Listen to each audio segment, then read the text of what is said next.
Today I'm at Wentworth Castle Gardens to explore their national plant collections.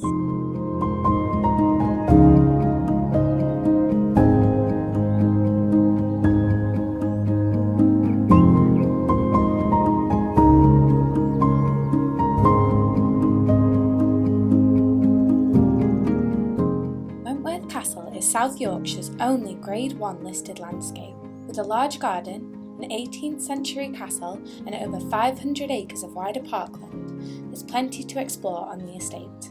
I'm visiting the gardens in late March, when spring is well and truly on its way.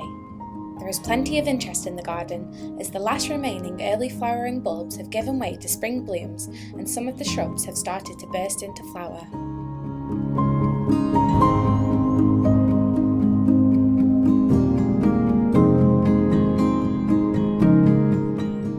The house and gardens were built in the late 17th century as an act of revenge after its owner, Thomas Wentworth, lost out on inheriting Wentworth Woodhouse, an estate located just 6 miles away from where Wentworth Castle now stands. The gardens are divided up into several rooms, of which many look spectacular at this time of year. The first one I headed to was the Azalea Garden, which was an enclosed area surrounded by rhododendrons and camellias that are currently in bloom.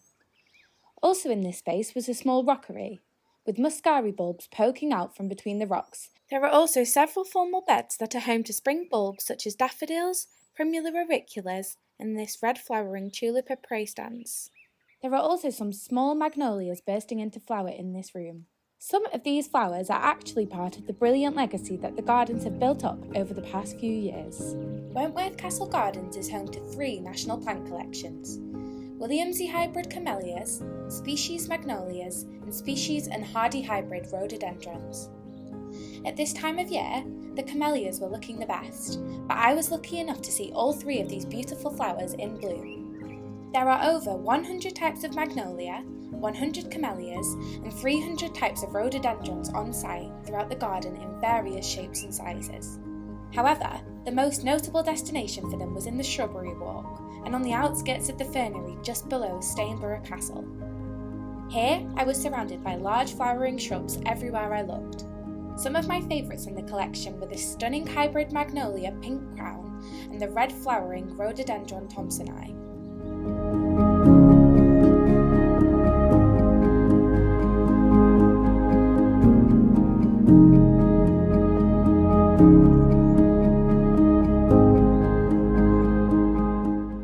Stainborough Castle resides at the top of the gardens here, overlooking the estate. It was built in 1731 and was actually designed to look like medieval ruins to give the impression it had been there for centuries before. It is the perfect spot to look out beyond the gardens and over the wider parkland. Also in the garden lies a Victorian Conservatory that is used to house exotic plants from all around the world. This conservatory was actually one of the first buildings in the country to use electrical lighting, even getting it earlier than Buckingham Palace and the Royals.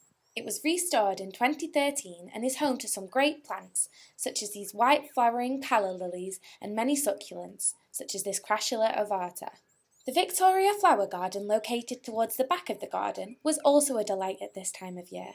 Full of formal white and pink beds that were packed with Bellis perennis and geraniums, it had a unique charm that reflected the period it was originally laid out in.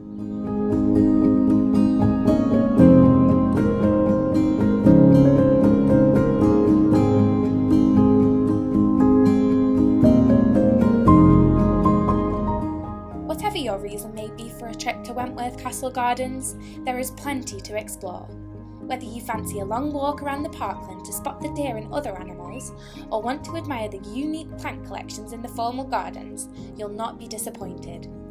Head over to the National Trust website to find out more, and make sure to check out horticulture.co.uk to discover more of the wonderful British gardens we've been visiting. Is there a garden in the UK you would like us to visit?